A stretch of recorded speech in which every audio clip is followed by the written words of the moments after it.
Welcome everyone, I hope you're all doing good. Now today we'll be going over free radical substitution, which is part of organic chemistry. Now my goal is to help at least one person watching this video, so if this video helps at least one person, then that is my job completed. So let's just get right into it. Now before we actually go into the free radical substitution mechanism, we need to learn about the fission reactions. So there are two types of fission reactions you need to know, homolytic fission and heterolytic fission. Now in homolytic fission, essentially what happens is the bond is broken evenly and both of the atoms receive one electron. If we take a look at this reaction example over here, atom X and atom Y, there's a bond between them and these two circles represent the two electrons. Through homolytic fission, the bond is broken evenly, or you can say it splits in half. Right? If you think about it, the bond splits in half, the bond is broken evenly, and this produces atoms with which have both one electron. Atom X and atom Y have one electron. So homolytic fission, the bond splits equally, and both atoms receive one electron. Now through homolytic fission, it forms two electrically uncharged particles. These are uncharged particles, and these are known as radicals. And radicals are particles that have an unpaired electron. So they only have one electron, so these are unpaired. So these are radicals, and radicals are highly reactive. Now the opposite is heterolytic fission, where the bond is unevenly broken, and one of the bonded atoms receive both the electrons, meaning it forms a cation and an anion. And fission itself, you guys are wondering, bond fission itself is the breaking of a covalent bond. So that's fission done. Now let's actually get into what the free radical substitution mechanism is. So essentially the overall idea of this mechanism is that the halogen reacts with an alkane to form a haloalkane. That's essentially the overall idea. And because it is a free radical substitution reaction, the hydrogen in the alkane is substituted, or you can say replaced, by a halogen. And this could be, for example, chlorine, bromine, or iodine. Now, the condition for this substitution reaction is that it needs UV light, because it is a photodissociation reaction, which means that it requires sunlight or light energy to break the bond between the two atoms, which we'll see in the next slide. The overall equation for this free radical substitution is alkane plus halogen, which gives you an haloalkane plus hydrogen halide. Now the example we'll be looking at today is methane and chlorine. So methane plus chlorine molecule gives you a chloromethane plus HCl, or hydrogen chloride. So that's the overall idea. Let's actually get into the steps. So the first step, we can say the first reaction, is called initiation reaction. This is where free radicals are produced.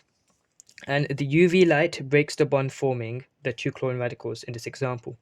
So you've got your halogen, and essentially the halogen reacts with the UV light and produces halogen radicals. So in this example, it's chlorine. The chlorine molecules react with UV light and they produce two chlorine radicals. This can be the same for bromine or iodine or whatever the halogen is. And again, this is just a visual representation for you guys to get a better understanding. Chlorine molecule, homolytic fission, breaks in half, forms two chlorine radicals, and this is done by the use of UV light. That's essentially initiation reaction, pretty straightforward. Now, propagation reaction, which is quite fun. Here, more free radicals are produced in a chain reaction. So we took a look at initiation reaction, where chlorine radicals are produced. Now in propagation, the chlorine radicals will react with the alkane to form more radicals, more free radicals, and this will happen in a chain reaction. And propagation has two steps to it. The first step, which is the halogen radical, which attacks the alkane, or you can say reacts with the alkane. So methane plus the chlorine radical gives you a methane radical, or methane free not a methane, a methyl free radical. It gives you a methyl free radical plus a HCl. Now, how this actually works is that the chlorine radical here, and you've got the methane here. Now, the chlorine radical is really highly reactive, so it reacts with the carbon-hydrogen bond. And I've highlighted in red the electron, the one electron from the chlorine and one electron from the bond carbon-hydrogen bond. And essentially, the chlorine reacts with the carbon-hydrogen bond, or you can say the hydrogen itself, and it forms a stable molecule, which is HCl. Okay, as you guys can see, the X electron and the dot electron, as for visual representation, they're over here. and this leaves behind one electron, which is forms a methyl radical. Simple. That's essentially how it works. And you see methyl free radical, and you got the HCl. That's the first step done. Now in the second step, the alkyl radical over here reacts or attacks a halogen molecule. So this is a different halogen. This is another halogen molecule, but a chlorine molecule, to form chloromethane plus a chlorine radical. Now again, similar thing. You got the methyl free radical here, and you've got the chlorine molecule over here. Again, circle. It shows that the free radical reacts with one of the chlorine to form a stable molecule, which is chloromethane, and leaves behind one of the electron and chlorine, which gives you a chlorine radical. So here you got the chloromethane plus chlorine radical. That is essentially propagation reaction done. I think after a few more examples and a few more practice questions, you guys will probably get the hang of it. And what happens next is that the chlorine radical itself, it reacts with another a methane molecule in a chain reaction, and this keeps repeating on and on and on until, I guess, all the reactants are used up. So that is propagation reaction done. Now the final reaction is termination reaction.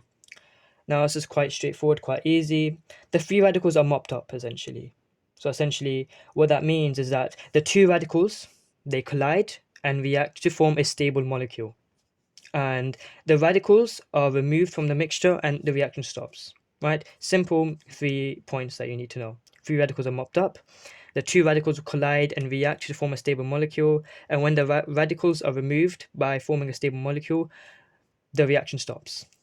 So there are 3 possibilities. You can have a halogen radical plus halogen radical, which gives you a halogen, an alkyl radical plus an alkyl radical, which gives you an alkane, and a halogen radical plus an alkyl radical, which gives you a haloalkane. If you take a look at the example, of course, chlorine radical gives you a chlorine molecule. The methyl radical plus methyl radical gives you ethane, and the chlorine radical plus the methyl radical gives you chloromethane. That's essentially termination reaction done, and that is essentially all of free radical substitution, the mechanism completed. Now, of course, thank you all for watching. Thank you all. I hope you guys enjoyed the video and hope at least has helped at least one person. If it does, then feel free to subscribe, feel free to like. This is completely up to you. Well, that's it from me, and I hope you guys have a nice rest of your day.